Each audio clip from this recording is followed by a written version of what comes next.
Sveicināti laiks raidījumam Skats no Ventspils notikuma cilvēku viedokļi studijā Anna Gegere.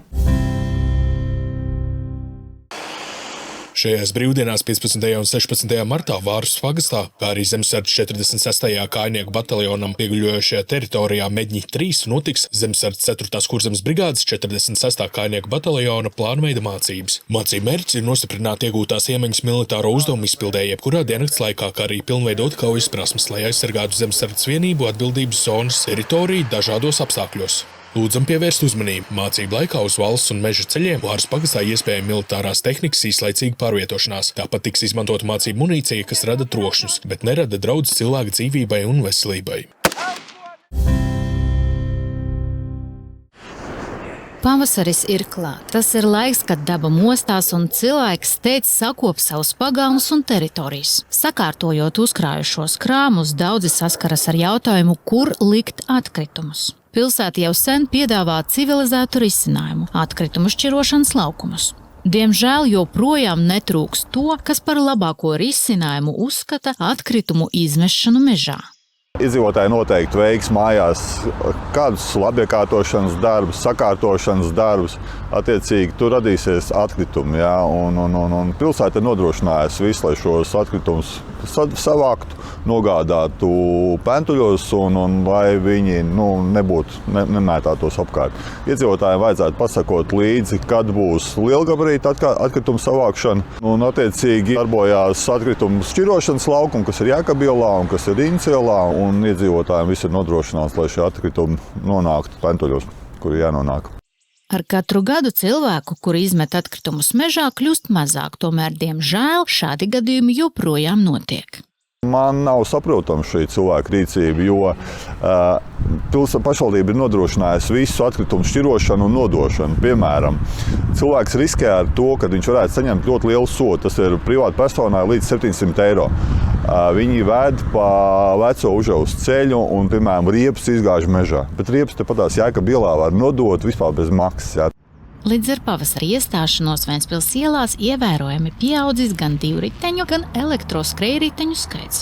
Svarīgi atcerēties, ka elektroskrējriteni atļauts vadīt no 14 gadu vecuma, ja ir velosipēda vadītāja apliecība vai jebkuras citas kategorijas transporta līdzekļa vadītāja apliecība. Visi elektroskrējriteņi jāreģistrē Ceļu satiksmes drošības direkcijā. Elektroskrējritenis paredzēts tikai vienam cilvēkam. Braukšana divatā ir aizliegta. Maksimālais atļautais braukšanas ātrums ir 25 km/h. Arī tie 25 km/h ir par daudz.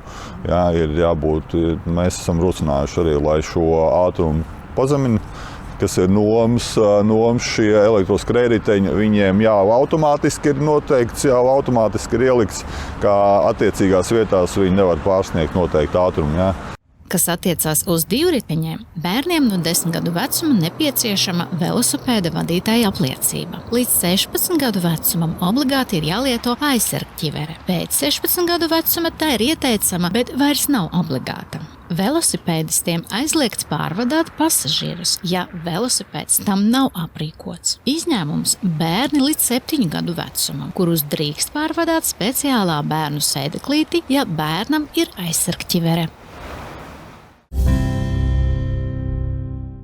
Ventspilnieki būs pamanījuši, ka pilsētā tiek mainītas latērnas. Jaunais LED apgaismojums ir mūsdienīgs un energoefektīvs, un tas pilsētā sniegs ievērojumu ietaupījumu. Jauno LED lampu gaisma ir novirzīta uz ielām un ietvēm ar daudz augstāku gaismas indeksu. Vides investīcija fonds apstiprinājis projektu par apgaismojumu uzlabošanu, un jau šogad turpināsies neefektīva apgaismojuma nomaiņa vēl vairākās ielās. Kopējās plānotās projekta izmaksas ir vairāk nekā 209 000 eiro, bet finansējums ir 70%, un Ventspils pilsētas pašvaldībai līdzfinansējums būs nepieciešams vien 30%. Viedās pilsētvides tehnoloģijas samazina siltumnīca efekta emisijas, un šo apgaismojumu Latvija joprojām dēvē par inovatīvu. Projektā paredzēta attālināta ieslēgšana un izslēgšana. Šīs lampas ir sikspārņiem, pūcēm un citiem nakts dzīvniekiem draudzīgs lampu veids. Tām var regulēt gaismas krāsas temperatūru, izvēloties siltu apgaismojumu. Gaismekļus paredzēts aprīkot pat ar kustības sensoriem. Šādas lampas paredzēts uzstādīt Jūrmalas parkā, kur tuvojoties cilvēkiem, gaisma kļūst spožāka, bet pārējā laikā darbosies neitrālā režīmā. Rundāls pils muzejs uzsācis ceļojošo izstādi, kas tiks eksponēta vairākās vietās Latvijā. 2 mēnešu garumā Ventspils Livonijas ordeņa pilī varēs iepazīt Kurzemes zemgales hercogistes galma greznību un zirga audzēšanas tradīcijas. Izstāde Ventspilī nonākusi tieši no Rundāles pils staļļiem. Izstāde Zirgi un zirgošanās Kurzemes zemgales hercogistē stāsta par laiku, kad no zirgu spēka bija atkarīga mūsu iztikšana, un pirmie par izslavēto galmu zirgkopību ārpus Rundāles uzzinās ventspilnieki. Ventspils ir pirmā vieta, uz kur ir atceļojusi Rundāles pils muzeja izstāde Zirgu un zirgošanās Kurzemes zemgales hercogistē. Ir vēl vismaz 3 muzeji, uz kuriem ceļos arī šī izstāde tuvāko 2 gadu laikā. Izstāde ir veidota tā, lai būtu tādas nelielas tematiskas saliņas. Un tāds apskati var sākt vienalga no kuras vietas, bet vēlams ir apiet apkārt visiem stendiem un palasīt informāciju, kas atrodas abās stendu pusēs. Lielākā uzmanība, protams, ir vērsta tieši 18. gadsimta hercogiem Ernstam Johanam un hercogam Pēterim, kas ir arī mūsu Rundāles pils patroni. Un arī Kurzeme gan viņa laikā, gan arī agrāk ir bijusi izslavēta ar to, ka te ir ļoti labi zirgaudzētāji bijuši.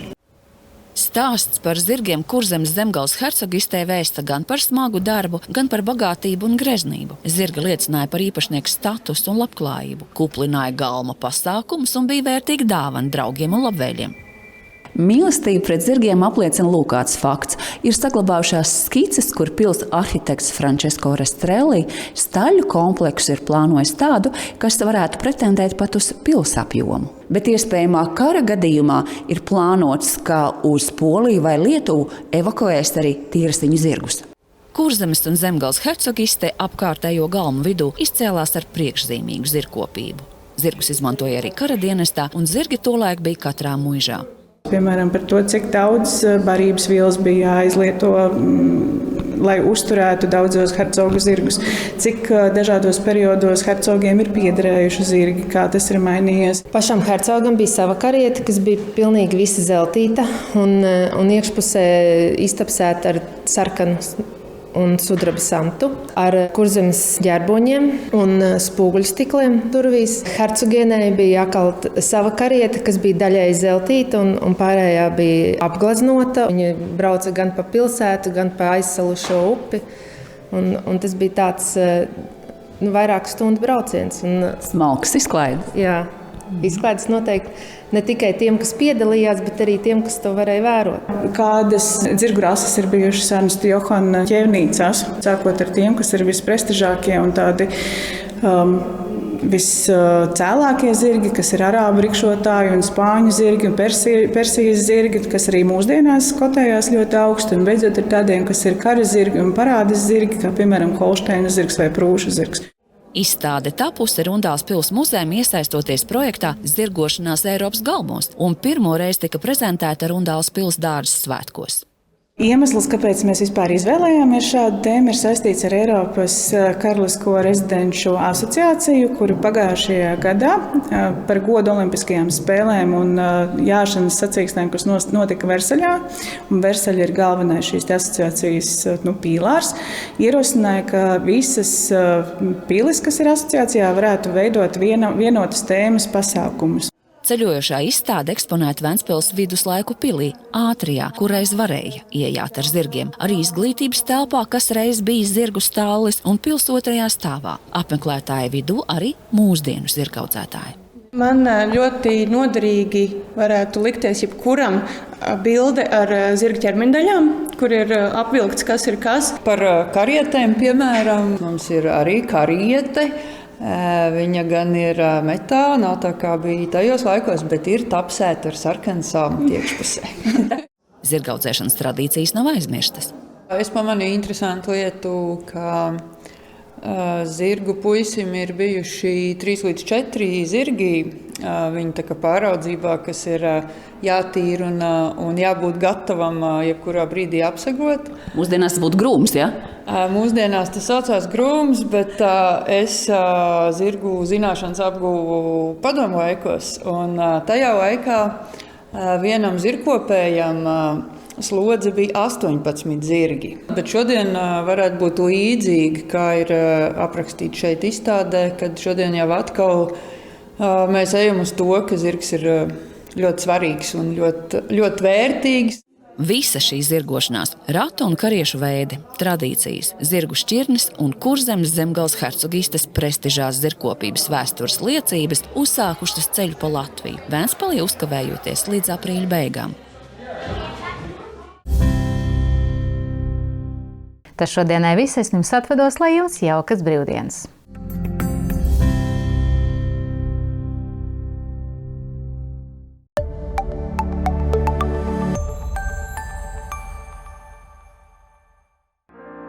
Sestdien 15. martā pulkstens 11. Jūrmalas parkā notiks daudziem Ventspils iedzīvotājiem iemīļotā sniegpulkstenīšu stādīšanas talka. Aicinām lielus un mazus uz Jūrmalas parku, kur katrs varēs papildināt zaļo zonu netālu no centrālā rotaļlaukuma ar sniegpulkstenītēm. Līdz var ņemt gan pašu sarūpētus stādiņus, bet tos varēs saņemt arī turpat stādīšanas vietā.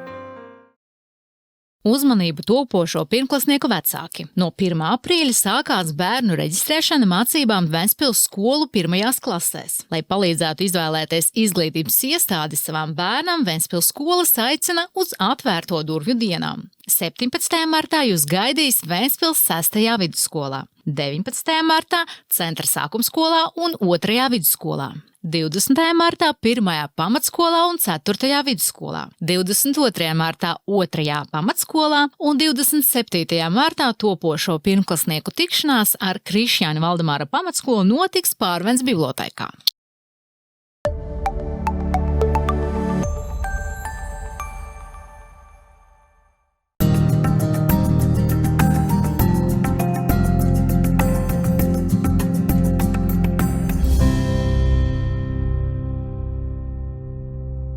Здравствуйте, в эфире Курзамское телевидение, программа «Взгляд из Вентспилса. События, люди, мнения». В студии Анна Гегер.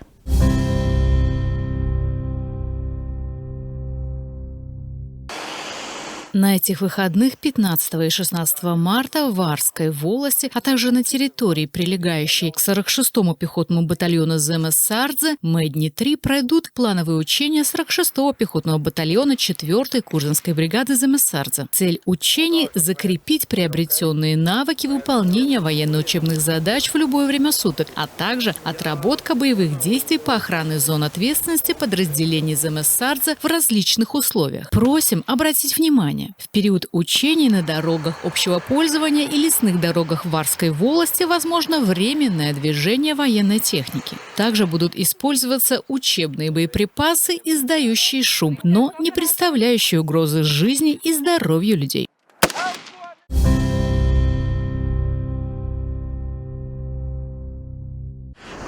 Наступила весна, время, когда природа пробуждается, а люди спешат привести в порядок свои дворы и участки. Разбирая залежи хлама, многие сталкиваются с дилеммой, куда же деть весь этот мусор. Казалось бы, город давно предлагает цивилизованный выход – специальные площадки для сортировки отходов. Но, увы, до сих пор находятся те, кто считает лучшим решением тайно вывести мусор в лес, превращая природу в свалку. Iedzīvotāji noteikti veiks mājās kādus labiekārtošanas darbus. Жители однозначно будут наводить порядки. Соответственно, появится мусор. Город давно обеспечил, что этот мусор можно собрать и доставить на полигон для отходов, чтобы в городе был порядок. Жителям стоит следить, когда будут различные акции. Например, вывоз крупногабаритного мусора. Также ежедневно работают пункты приема сортированного мусора на улице Екаба и на улице Сигулдас. С каждым годом людей, выбрасывающих мусор в лес, становится меньше. Однако, к сожалению, такие случаи до сих пор встречаются. Мне не понять действия таких людей. Самоуправление обеспечило все для сортировки мусора и его сдачи. Человек рискует получить огромный штраф. Для частного лица штраф составляет до 700 евро. Они везут по старой Ужевской дороге и, например, выбрасывают в лесу шины. Хотя здесь, недалеко, на улице Екаба, эти шины можно сдать абсолютно бесплатно. Также с приходом весны на улицах Вентспилса заметно увеличилось количество велосипедистов и пользователей электросамокатов. Важно помнить, что управлять электросамокатом разрешается с 14 лет при наличии удостоверения на право управления велосипедом или любой другой категории транспортных средств. Все электросамокаты должны быть зарегистрированы в Дирекции безопасности дорожного движения. Электросамокат предназначен для передвижения только одного человека. Езда вдвоем на одном самокате запрещена. Максимальная разрешенная скорость для электросамокатов составляет 25 км в час. Arī tie 25 km/h ir par daudz. Ir jābūt. Я считаю, 25 км в час – это тоже слишком много. Мы инициируем, чтобы уменьшить эту допустимую скорость. У самокатов, которые можно взять в аренду, там автоматически ограничивается скорость. Что касается велосипедистов, дети с 10 лет должны иметь удостоверение на право управления велосипедом. До 16 лет обязательно должен быть шлем. После 16 лет это рекомендуется, но не является обязательным. Велосипедистам запрещено перевозить пассажиров, если велосипед не оборудован для этого. Исключение – дети до 7 лет, которых можно перевозить в специальном детском сидении при условии, что ребенок тоже в защитном шлеме.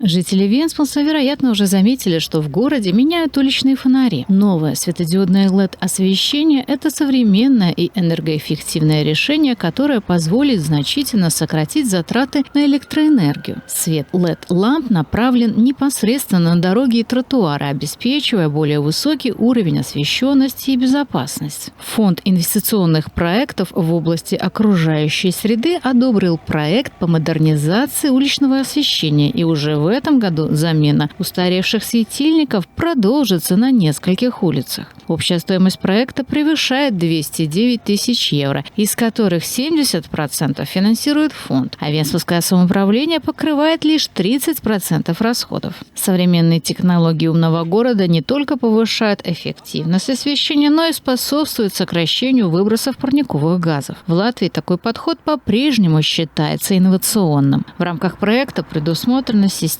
дистанционного управления светильниками. Кроме того, эти лампы экологичны. Они безопасны для летучих мышей, сов и других ночных животных. Их цветовую температуру можно регулировать, выбирая более теплое освещение. Некоторые светильники оснастят датчиками движения. Например, в Приморском парке при приближении людей свет будет становиться ярче, а в остальное время работать в экономичном режиме. Музей Рундельского дворца создал передвижную выставку, которая будет представлена в нескольких музеях Латвии.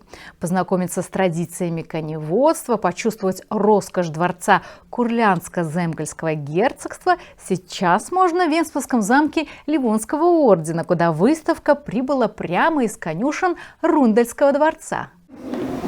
Выставка «Лошади и верховая езда в Курлянско-Земгальском герцогстве» рассказывает о временах, когда от лошадиной силы зависело выживание.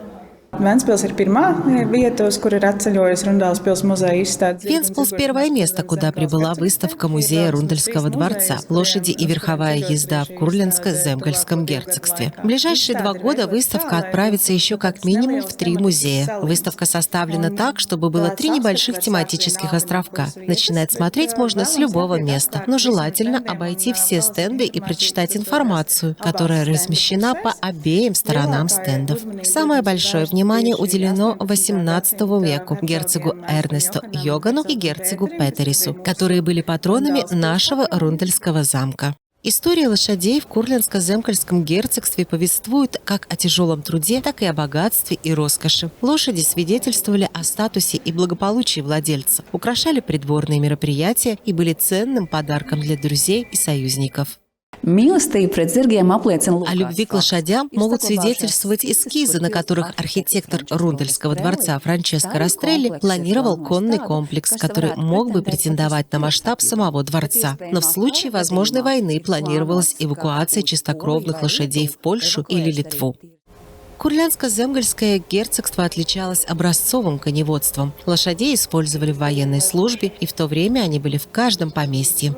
Pašam hercogam bija sava kariete, kas bija... У самого герцога была карета, полностью покрытая золотом. Внутри она была обита красным и серебряным бархатом, украшена гербами герцогства и были зеркальные двери. У герцогини была своя карета, частично позолоченная, а остальная часть была расписана.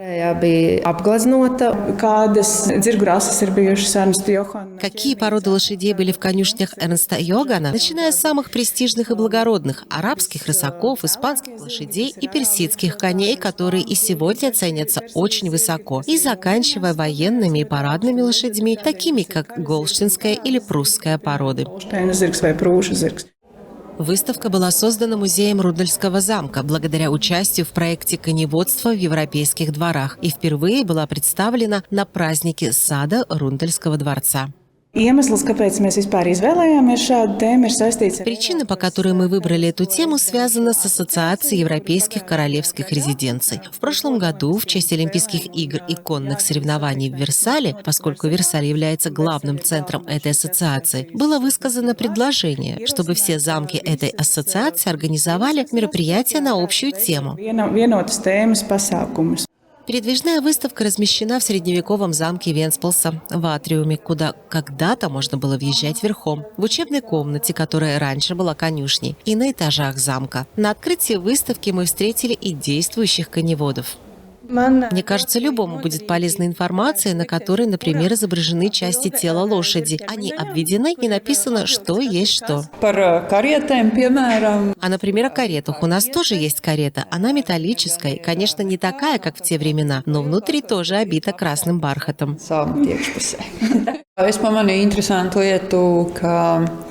Zirgu puisim ir bijuši 3 līdz 4 zirgi. Я заметила интересный факт. У каждого конюха тогда было по 3-4 лошади, за которыми он должен был ухаживать, чистить их, и в любой момент они должны были быть готовыми запрячь лошадей. Я осваивала коневодство в советское время, и в то время у одного конюха было по 18 лошадей. А сейчас ситуация ближе к той, как была в те времена. Мы все больше понимаем, насколько важную роль играют лошади и насколько они ценны. Ļoti svarīgs un ļoti vērtīgs. Типы экипажей и карет, традиции породы лошадей и свидетельства престижного коневодства Курлянско-Земгальского герцогства начали свой путь по Латвии из Венспилса.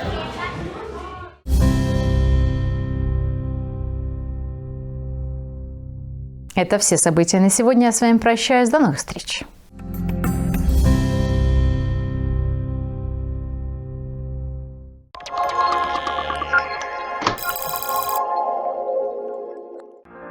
В субботу 15 марта в 11:00 в Юрмальском парке состоится традиционный субботник по посадке подснежников. Каждый желающий может приложить свою руку к озеленению городской среды. В этот раз сажать подснежники будут недалеко от центральной игровой площадки. С собой можно взять и свои саженцы. Но если таковых нет, организаторы позаботятся о том, чтобы саженцев хватило для всех. Внимание, родители будущих первоклассников! С 1 апреля начинается прием заявлений в 1 класс. Чтобы помочь сделать выбор учебного заведения для вашего ребенка, школы Венспилса приглашают на Дни открытых дверей. 17 марта вас ждут в Венспилской 6-й средней школе, 19 марта в Центральной начальной школе и во 2-й средней школе. 20 марта в 1-й основной школе и 4-й средней школе. 22 марта во 2-й основной школе. А 27 марта встреча будущих первоклассников основной школы Кришиниса Валдемарса пройдет в Парвинской библиотеке. Время мероприятий указано на экране.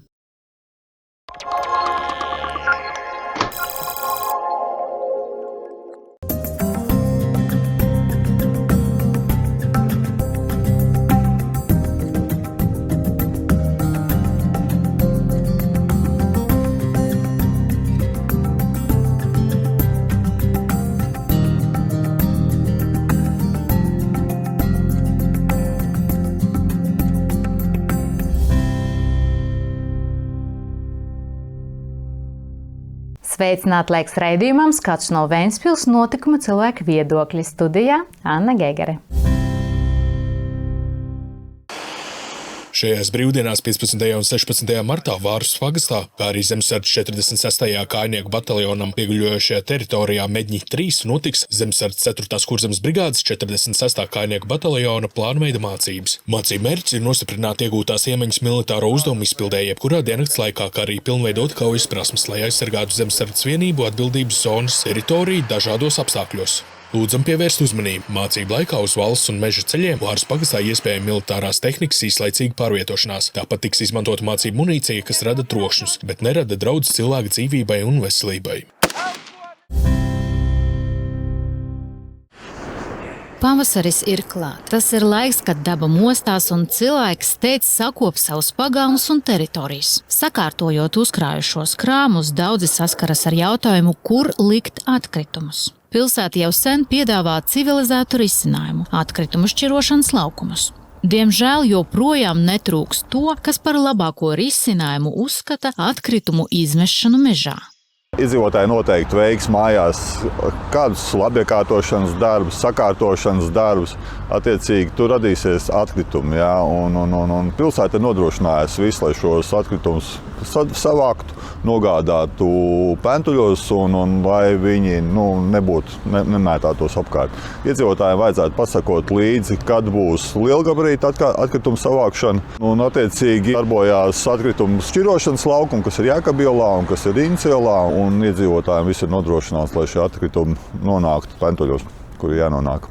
Ar katru gadu cilvēku, kuri izmet atkritumus mežā, kļūst mazāk, tomēr, diemžēl, šādi gadījumi joprojām notiek.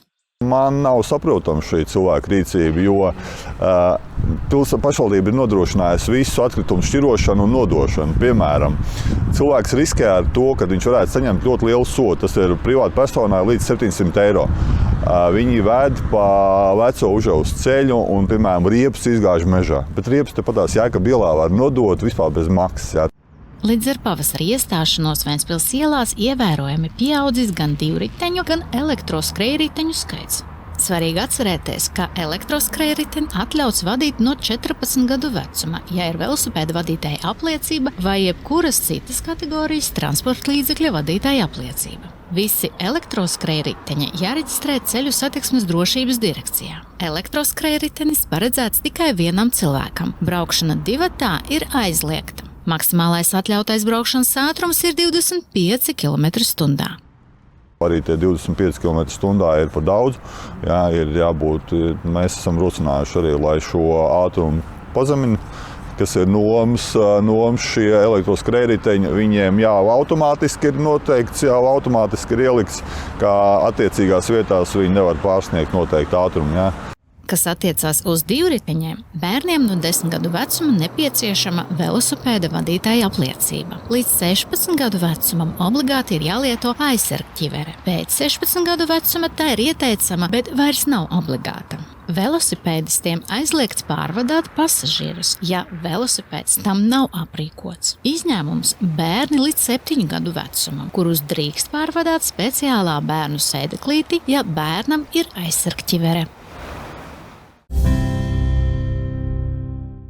Ventspilnieki būs pamanījuši, ka pilsētā tiek mainītas latērnas. Jaunais LED apgaismojums ir mūsdienīgs un energoefektīvs, un tas pilsētā sniegs ievērojumu ietaupījumu. Jauno LED lampu gaisma ir novirzīta uz ielām un ietvēm ar daudz augstāku gaismas indeksu. Vides investīcija fonds apstiprinājis projektu par apgaismojumu uzlabošanu, un jau šogad turpināsies neefektīva apgaismojuma nomaiņa vēl vairākās ielās. Kopējās plānotās projekta izmaksas ir vairāk nekā 209 000 eiro, bet finansējums ir 70%, un Ventspils pilsētas pašvaldībai līdzfinansējums būs nepieciešams vien 30%. Viedās pilsētvides tehnoloģijas samazina siltumnīca efekta emisijas, un šo apgaismojumu Latvija joprojām dēvē par inovatīvu. Projektā paredzēta attālināta ieslēgšana un izslēgšana. Šīs lampas ir sikspārņiem, pūcēm un citiem nakts dzīvniekiem draudzīgs lampu veids. Tām var regulēt gaismas krāsas temperatūru, izvēloties siltu apgaismojumu. Gaismekļus paredzēts aprīkot pat ar kustību sensoriem. Šādas lampas paredzēts uzstādīt Jūrmalas parkā, kur tuvojoties cilvēkiem,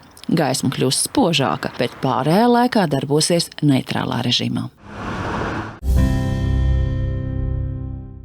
Rundāls pils muzejs uzsācis ceļojošo izstādi, kas tiks eksponēta vairākās vietās Latvijā. 2 mēnešu garumā Ventspils Livonijas ordeņa pilī varēs iepazīt Kurzemes zemgales hercogistes galma greznību un zirga audzēšanas tradīcijas. Izstāde Ventspilī nonākusi tieši no Rundāles pils staļļiem. Izstāde Zirgi un zirgošanās Kurzemes zemgales hercogistē stāsta par laiku, kad no zirgu spēka bija atkarīga mūsu iztikšana, un pirmie par izslavēto galmu zirgkopību ārpus Rundāles uzzinās ventspilnieki. Ventspils ir pirmā vieta, uz kur ir atceļojusi Rundāles pils muzeja izstāde Zirgu un zirgošanās Kurzemes zemgales hercogistē. Ir vēl vismaz 3 muzeji, uz kuriem ceļos arī šī izstāde tuvāko 2 gadu laikā. Izstāde ir veidota tā, lai būtu tādas nelielas tematiskas saliņas. Un tāds apskats var sākt vienalga no kuras vietas, bet vēlams ir apiet apkārt visiem stendiem un palasīt informāciju, kas atrodas abās stendu pusēs. Lielākā uzmanība, protams, ir vērsta tieši 18. gadsimta hercogiem Ernstam Johanam un hercogam Pēterim, kas ir arī mūsu Rundāles pils patroni. Un arī Kurzeme gan viņa laikā, gan arī agrāk ir bijusi izslavēta ar to, ka te ir ļoti labi zirgaudzētāji bijuši.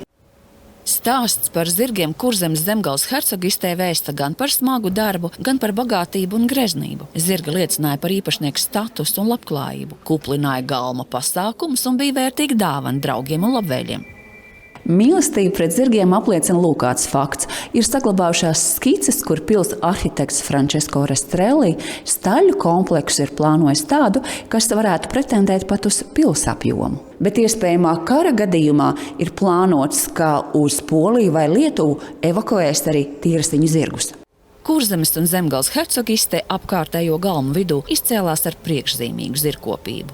Zirgus izmantoja arī kara dienestā, un zirgi tolaik bija katrā muižā. Piemēram, par to, cik daudz barības vielas bija jāizlieto, lai uzturētu daudzos hercogu zirgus, cik dažādos periodos hercogiem ir piederējuši zirgi, kā tas ir mainījies. Pašam hercogam bija sava kariete, kas bija pilnīgi visa zeltīta un iekšpusē iztapsēta ar sarkanu un sudraba santu, ar Kurzemes ģerboņiem un spoguļstikliem durvīs. Hercogienei bija jākalt sava kariete, kas bija daļēji zeltīta un pārējā bija apgleznota. Viņa brauca gan pa pilsētu, gan pa aizsalušo upi. Un tas bija tāds vairāku stundu brauciens. Smalks izklaide. Jā, izklaides noteikti. Ne tikai tiem, kas piedalījās, bet arī tiem, kas to varēja vērot. Kādas zirgu rases ir bijušas Ernsta Johana ķēvnīcās, sākot ar tiem, kas ir visprestižākie un tādi viscēlākie zirgi, kas ir arābu rikšotāji un spāņu zirgi un Persijas zirgi, kas arī mūsdienās kotējās ļoti augstu. Un beidzot ir tādiem, kas ir kara zirgi un parādes zirgi, kā piemēram Holšteina zirgs vai Prūša zirgs. Izstāde tapusi Rundāles pils muzejam iesaistoties projektā Zirgošanās Eiropas galmos, un pirmo reizi tika prezentēta Rundāles pils dārza svētkos.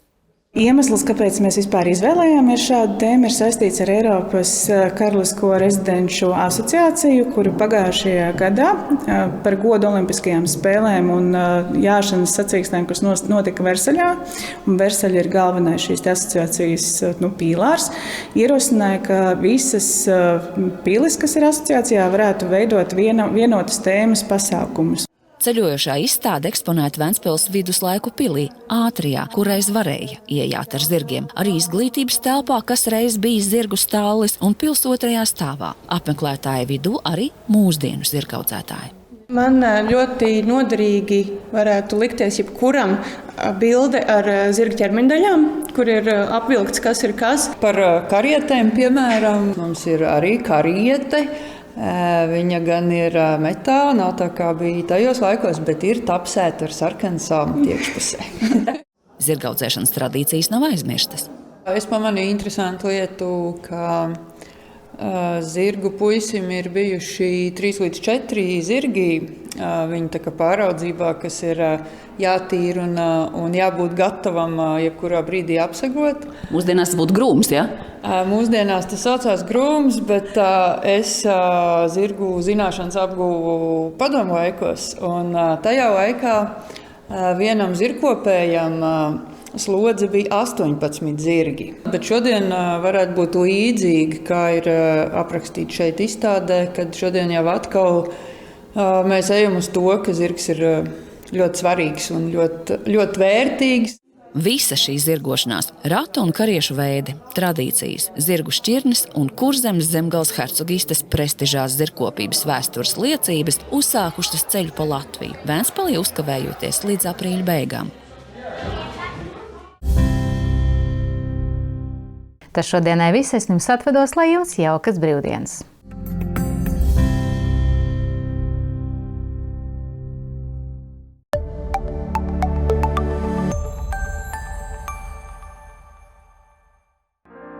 Sestdien 15. martā pulkstens 11. Jūrmalas parkā notiks daudziem Ventspils iedzīvotājiem iemīļotā sniegpulkstenīšu stādīšanas talka. Aicinām lielus un mazus uz Jūrmalas parku, kur katrs varēs papildināt zaļo zonu netālu no centrālā rotaļlaukuma ar sniegpulkstenītēm. Līdz var ņemt gan pašu sarūpētas stādiņus, bet tos varēs saņemt arī turpat stādīšanas vietā. Uzmanību topošo pirmklasnieku vecāki. No 1. aprīļa sākās bērnu reģistrēšana mācībām Ventspils skolu 1. klasēs. Lai palīdzētu izvēlēties izglītības iestādi savam bērnam, Ventspils skolas aicina uz atvērto durvju dienām. 17. martā jūs gaidīs Ventspils 6. vidusskolā, 19. martā Centra sākumskolā un 2. vidusskolā. 20. martā 1. pamatskolā un 4. vidusskolā, 22. martā 2. pamatskolā un 27. martā topošo pirmklasnieku tikšanās ar Krišjāņa Valdemāra pamatskolu notiks Pārvens bibliotēkā.